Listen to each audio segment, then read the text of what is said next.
Pasarela tiene hoy 69 años, de lo mejor, defensor de los mejores del mundo. Sí, sin duda. Claramente. Entrenador, fue presidente de River. Hace un tiempo se empezó a hablar y se empezó a conocer que tenía una enfermedad neurológica degenerativa que por momentos lo hacía perder su sentido de ubicación-espacio y aparentemente este último tiempo eso se fue agravando. Se habla de un despertar de Alzheimer, un despertar de mal de Parkinson, juntos. Vos contabas, Carlos, fuera del aire, contabas también en su momento la historia de Bauza. Sí, de Edgardo Bauza, el patón Bauza, defensor como de Pasarela, jugador de selección también en su momento. ¿Por qué ese tema? Porque son dos de las posiciones, como defensor, una de las cosas que más utilizás es la cabeza. Sí. Y no sé si recuerdan, pero hace una semana en Inglaterra, las inferiores, se limitó el número de cabezazos permitidos e incluso se está hablando de prohibir los cabezazos en las divisiones inferiores, por lo que pueda generar el constante golpe de la pelota en la cabeza a lo largo de los años. Ahora, ¿qué es una enfermedad neurológica degenerativa? Señor Nacho Botaro.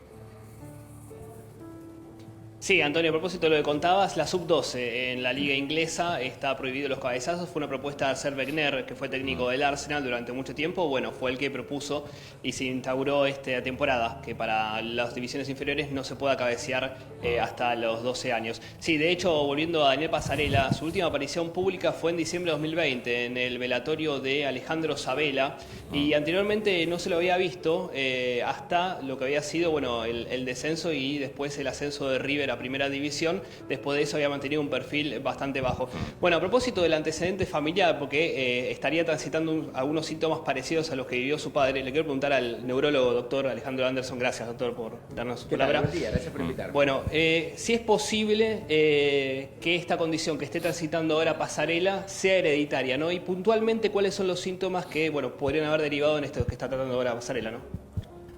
Bueno, ¿qué tal, Antonio? Buen día. Hola, Alejandro, gracias. Bueno, en realidad cuando un paciente tiene un deterioro cognitivo, cuando un paciente o la familia del paciente que lo acompaña te consulta porque su memoria, su capacidad de organizarse, o sea, su inteligencia ejecutiva, su memoria de trabajo, todo lo que hace a las funciones superiores se menoscaban, estamos ante una posible demencia en curso.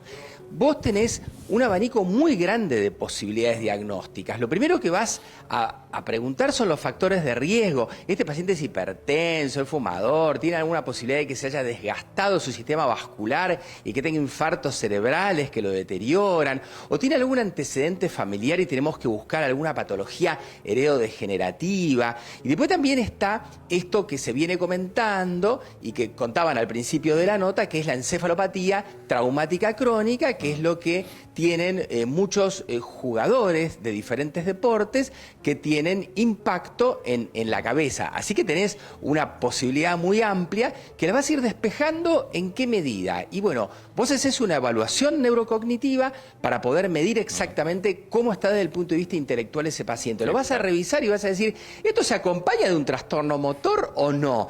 ¿Tenés algún síntoma de lentitud, de Parkinson o es solo un cuadro intelectual? Te escucho. Alejandro, sí, perdón que te interrumpa. A ver, vamos por partes. Primero, ¿existen factores hereditarios? Porque el padre de Daniel Pasarela aparentemente también ha pasado en su momento por un tema de Alzheimer. Y después, la otra pregunta es sobre esto último que dijiste. Realmente, si vos tenés una actividad, como puede ser la de jugador de fútbol, y en un puesto como defensor, donde sistemáticamente vos recibís, ni hablar de los boxeadores también, ¿no? Recibís golpes en la cabeza, ¿te puede terminar degenerando en un Alzheimer o un mal de Parkinson, que es lo que se está hablando?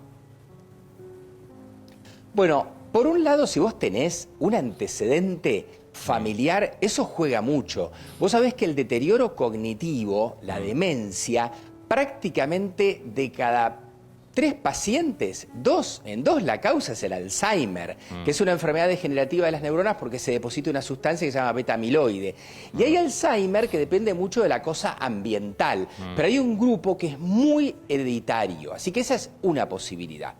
Respecto de la otra, la encefalopatía traumática crónica, la conocimos hace muchos años, antes de los años 90, como encefalopatía pugilística, la de los boxeadores, tipo Muhammad Ali, que tenían deterioro cognitivo y que tenían deterioro motor porque el impacto repetido en la cabeza te iba generando pequeñas lesiones que se iban sumando y que ocasionaban el deterioro intelectual y luego el deterioro motor. Se parecía, bueno, a un Alzheimer, pero no era Alzheimer, y a un Parkinson, pero también muy especial, un deterioro motor. Eso se describió a partir de los años 2000, gracias a las investigaciones de un médico, un inmigrante americano, un médico nigeriano, la enfermedad que se conoce como encefalopatía traumática crónica, que la describió en el fútbol americano, pero después el tema pasó a los otros deportes donde se usa la cabeza para jugar, y ahí le tocó a nuestro fútbol.